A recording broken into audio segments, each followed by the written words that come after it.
예수를 믿으면 우리가 하나님 앞에 의로움을 입어서 구원받는 백성의 삶이 시작이 되어지잖아요.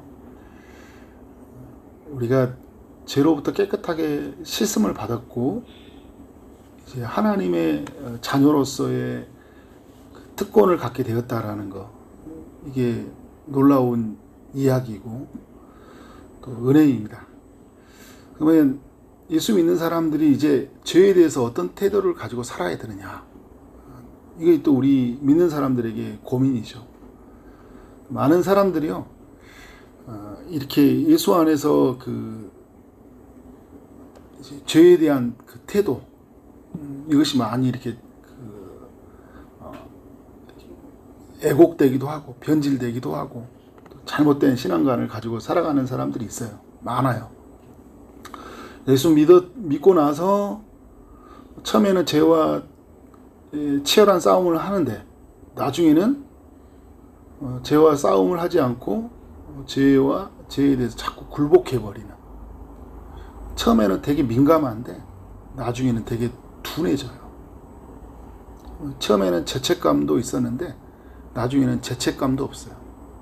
죄를 이길 수 있는 말씀, 또 성령으로 하나님이 무기를 주시고 승리하게 하셨는데 말씀에 가까이 가지 않고 성령을 의지하지 않고 내 육체로 내 욕구가 원하는 바를 따라 그렇게 저버릴 때가 많이 있는 사람을 보게 돼요. 또 어떤 사람들은 죄를 이제 처음부터 그냥 이게 방임주의라고 하잖아요, 그죠? 무율법주의, 상관없이 사는 사람들이 있어요. 이제 그냥 구원받는 거 구원받는 거고, 그냥 사는 건 사는 거예요. 삶이 이원화되어 있고, 말씀 안에서 철저하게 나를 굴복하고 하나님께 내어드리는 내 삶에 대해서 이렇게 관심이 없이 그냥 사는 사람들도 있습니다. 오늘 로마서 6장이 이야기해 주는 것은 우리가 죄에 대해서 어떤 태도를 가져야 되는지 아주 명확하게 이야기를 해주고 있어요. 죄를 지으라는 이야기입니까? 짓지 말라는 이야기입니까? 짓지 말라는 이야기예요. 죄를 지어서는 안 된다라는 것을 6장이 1절부터 마지막 절까지 계속 강조를 해요. 신자는 죄 아래 살아서는 안 된다. 은혜 아래 살아야 된다. 5장 20절에 보면요, 어제 읽었던 내용이죠. 죄가 더한 것에 은혜가 더욱 넘쳐났다라는 말씀이 있죠. 그러니까 죄가 많을수록 하나님의 은혜가 더욱 크게 임한다라는 거거든요. 예를 들어서 여러분, 사도 바울이 죄에 빠져서 어떻게 해요? 사람들 막 죽이고 그랬잖아요. 그런데 하나님 은혜가 강력하게 나타나서 어떻게 해요? 사도 바울을 구원해 버리잖아요. 그죠? 죄 아래 살지 않게 하시고. 삭개오도 마찬가지잖아요. 강력한 주님의 은혜가 더 크게 역사한 거예요. 죄의 역사보다 더 강력하게 역사해서 그를 끄집어냈어요. 근데 여러분, 그래서 죄가 많지만 죄가 그 많은 곳에 은혜도 어떻게 더 크게 하나님의 크게 역사가 나타난다는 거예요. 그런데 오늘 1절에서 이야기하는 거예요. 사람들을, 그러면 이제 어리석은 인간들은 항상 죄를 지으려고 하니까요. 그래, 내가 이렇게 사는 것은 다 큰 은혜를 받으려고 막 이런 짓 하고 사는 거야. 하나님 더 큰 은혜를 주시겠지. 막 이렇게 생각하고 어떻게 해요? 죄 현장에 들어갈 수 있다라는 거죠. 여러분, 그리고 우리가 더 큰 은혜를 받기 위해서 죄 짓는 건 아니잖아요. 그죠?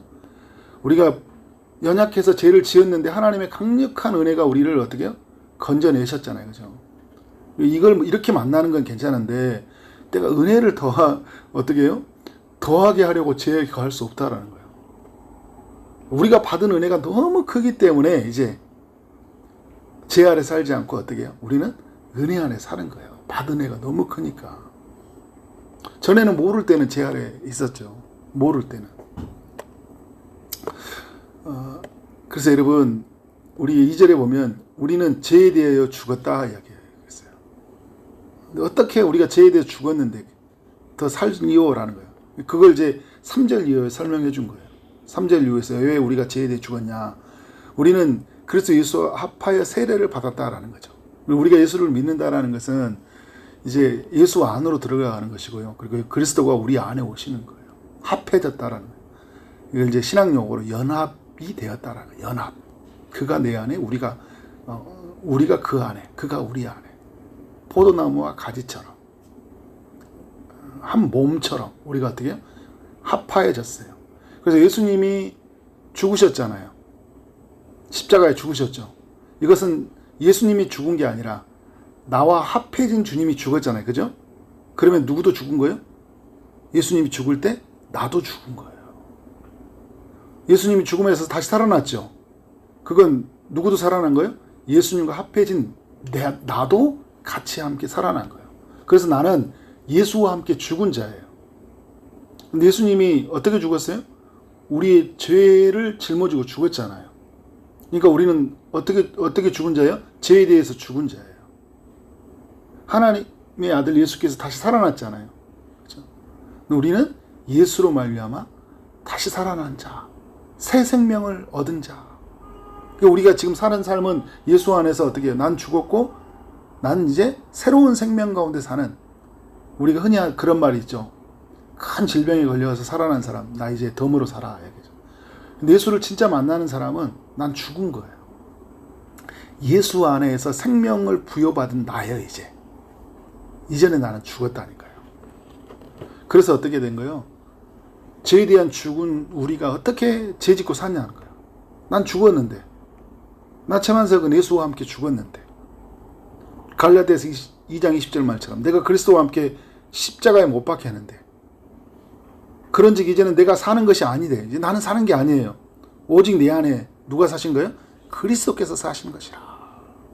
이제 내가 육체 가운데 사는 것은 나를 사랑하사 나를 위하여 자기 자신을 버리신 하나님의 아들을 믿는 믿음 안에 사는 것이라.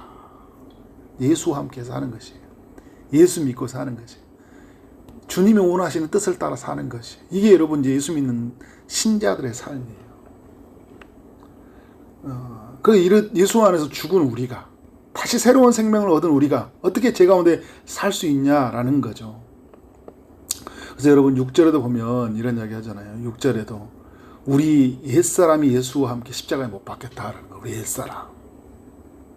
그러니까 우리 에베소서에 보면 우리가 새 사람 옛사람 이야기 하잖아요. 예수 믿기 전에 우리는 옛사람이에요. 예수 믿고 난 우리는 어떤 사람이에요? 새 사람이에요. 옛사람은 어떻게 됐다고요?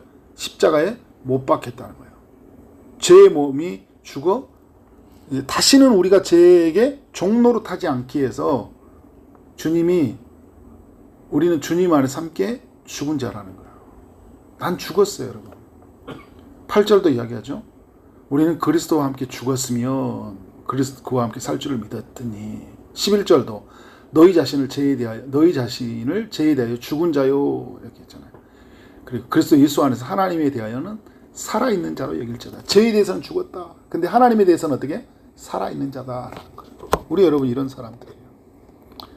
제가 예전에 참 사역할 때 제가 가끔 여러분들에게 말하잖아요. 정말 사역을 할 때 어떤 한 지체가 저에게 이렇게 굉장히 인격을 모독하고 다른 교회에 있을 때예요. 함부로 해요. 너무 화가 나는 거예요. 복수하고 싶더라고요. 너무 저를 괴롭히니까. 이게 사역이고 뭐고 필요가 없어. 그런데 그날 설교를 듣는데 목사님 설교가 그때 갈라디아서 2장 20절 이야기하는 거예요. 나는 그리스도의 십자가에 못 박고, 그래서 로마서 6장 같이 이야기해 준 거예요. 우리 옛사람은 죽었다라는 거예요. 장례로 말하면 3번 예배 드리잖아요. 그죠? 죽었는데 3번이나 드려요. 일간 예배, 발인 예배, 하간 예배. 죽었는데 3번이나 하거든요. 목사님이 그래요. 나는 예수와 함께 일간되었고 발인되었고 하간되었다. 죽은 자는 말이 없다. 그렇게 하는 거예요. 입 다물어 딱 하는 거예요. 근데 그때 진짜 엄청 큰 망치로 한 대 맞은 느낌이었어요. 꼼짝 못하겠더라고. 내가 죽었는데 복수해? 미워해? 내가 어떻게 죄를 져? 난 죽었는데. 가만히 있었어요. 그 이후에 이제 한 몇 달이 지나 수련회 갔거든요. 계속 참았어요. 하나님 그 말씀이 저를 계속 붙잡더라고요. 난 예수와 함께 죽었어. 근데 수련회 가는데 그 지체가, 근데 전도사였죠. 전도사님 참아주셔서 감사해요. 울면서 저한테 둘이 부둥켜 안고, 지금도 엄청 친해요 그 지체하고. 그때 내가 살아 있었다면, 그죠, 죄에 대해서 안 죽었다면 저하고 완전히 깨졌겠죠. 저 사역도 엉망이 됐겠고. 우리 죄에 대해서 죽었다 항상 생각해요. 난 그리스도가 십자가를 못 박겠다. 내가 마음대로 이제 할 수 없어요. 내 마음대로. 난 죽은 자이기 때문에. 그래 여러분, 이제 7절에도 우리가 생각해야 돼요. 1절, 우리는 새 생명, 새로운 예수와 함께 살아난 자다 하면서 이야기할 때 7절에서 이야기하잖아요. 우리는 어떤 사람이에요? 죄에서 벗어나 의롭다 하심을 받았다. 그러니까 우리는 여러분 죄로부터 벗어나 의롭다 하심을 받았다는 것은 주님이 십자가에서 값을 다 물어주시고 주님에게 있는 의를 우리에게 덧입혀 주셨잖아요. 전적인 하나님의 은혜예요. 우리가 죄에서 탕감받은 거, 하나님 앞에 의로움을 입는 거, 너무 큰 은혜를 입었잖아요. 이 은혜를 생각하면 어떻게 죄를 지는 거예요? 죄를 지어서는 안 된다는 거죠. 자, 14절과 15절에 쭉 가보면요, 우리가 이런 이야기하고 있어요. 14절에서 죄가 너희를 주장하지 못하리게 하리니 이는 너희가 법 아래에 있지 아니하고, 이제 예전에 있었던 율법들, 사람의 법을 이야기하는 거예요. 이제 어디 안에 있다고요? 은혜 아래에 있다. 하나님 은혜 아래에 있다라는 거예요. 근데 이 은혜 아래에 있는 우리가 어떻게 이제 죄 가운데 거할 수 있냐라는 거예요. 우리는 거하는 곳이 달라졌어요. 은혜 아래에 있다니까요. 룻이 보아스에게 은혜 입기를 원한다 이야기잖아요.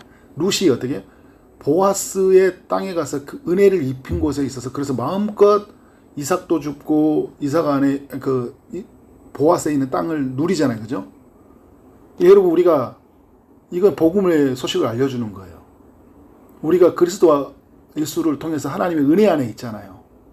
이제 어떻게 하나님의 은혜 안에서 그의 날개 아래에서 어떻게 마음껏 누리는 시대를 살고 있잖아요. 근데 어떻게 이전의 삶으로 살아가냐는 거예요. 이전의 삶으로 마음대로 말하고 마음대로 생각하고 마음대로 행동하고 내 마음이 원하는 욕구를 따라 하고 싶으면 하고 하기 싫으면 안 하고, 그죠? 어떻게 그렇게 살 수 있냐라는 거예요. 은혜 아래에 있게 되었다. 17절 18절, 우리가 죄의 종에서 해방되어서 무엇이 됐다고 이야기합니까? 의의 종이 되었다라는 거예요. 예수 믿기 전에는요, 우리가 죄의 종이었잖아요. 그래서 제가 요구하는 걸 다 따라서 했어요. 왜냐하면 죄의 종이었기 때문에. 그런데 여러분, 이제는 주인이 바뀌었어요. 누가 우리의 주인이에요? 의가 우리의 주인이라는 거예요. 의가 하나님의 우리가 의의 종이 되었다는 것은 이제 예수를 믿음으로 말미암아 의와 하나님을 섬기는 삶이 시작이 되어졌다는 거예요. 그래서 의의 종은 어떻게 살아가냐? 이제 하나님과 올바른 관계를 맺고요, 하나님의 뜻을 따라 살아가는 삶이에요. 이게 의의 종의 삶이에요. 하나님과 올바른 관계를 맺고 하나님의 뜻을 따라 사는 삶.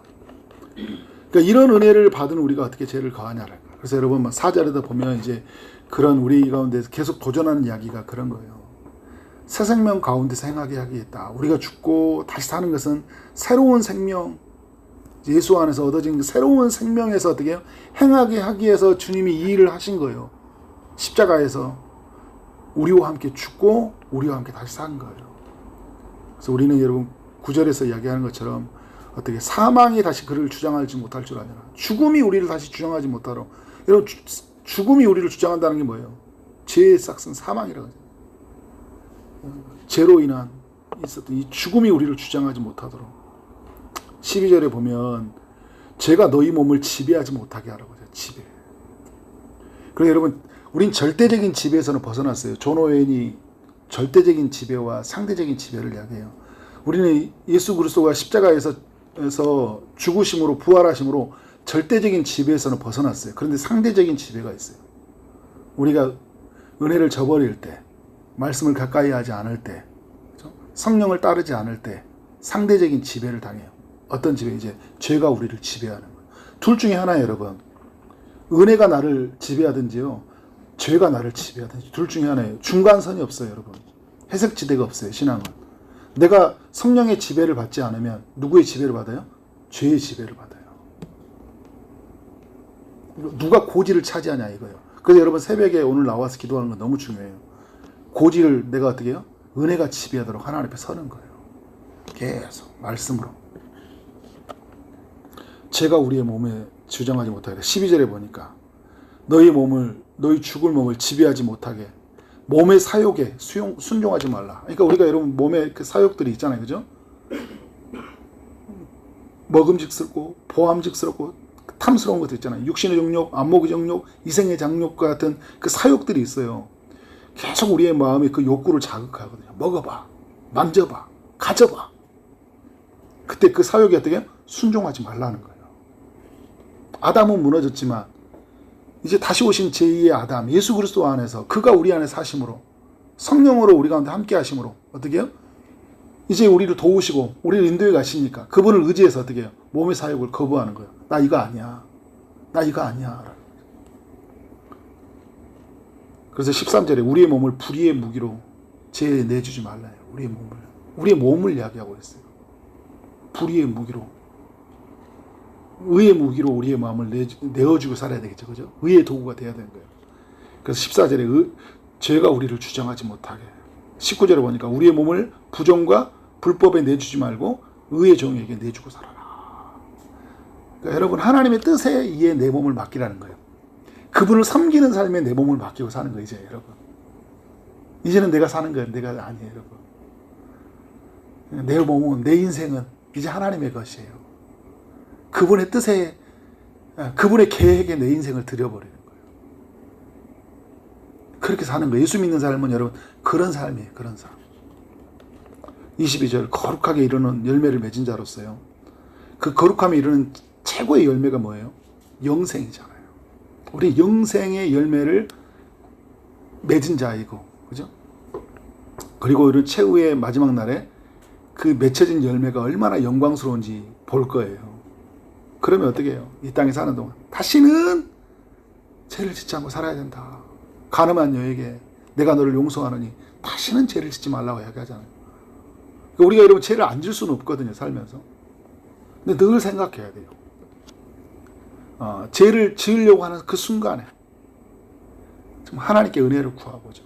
그 은혜가 나를 주장해서 죄 아래 거하지 않고 주님 내가 은혜 안에 사는 삶이 되도록 그런 철저한 싸움이 말씀과 성령을 통하여 있기를 원하고 승리의 삶이 여러분 가운데 날마다 울려지기를 주님 이름으로 축원합니다. 네, 기도하도록 하겠습니다. 주님 감사합니다.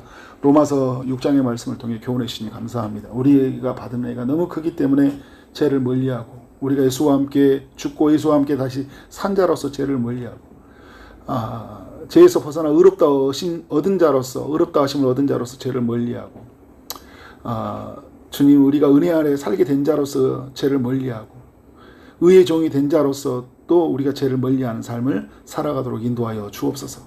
오늘도 하나님의 사람들 이 땅의 그 죄 많은 세상 속에 들어가 살 때 주님 철저하게 내 자신이 그리스도와 함께 죽은 자고 그리스도와 함께 다시 살아있는 자라는 것을 기억하며 죄에 무너지는 것이 아니라 죄에서 승리하는 삶으로 하나님께 영광 돌리며 나가도록 인도하여 주옵소서. 오늘도 여러 기도 제목을 가지고 기도하는 모든 심령이 찾아오시되 아픈 자들에게 치료가 임하게 하여 주시고 취업을 준비하고 결혼을 준비하고 임신을 준비하고 출산을 준비하고 시험을 준비하는 모든 이들에게 은혜 베풀어 주옵소서. 예수 그리스도 이름으로 기도를 싸움나이다. 아멘.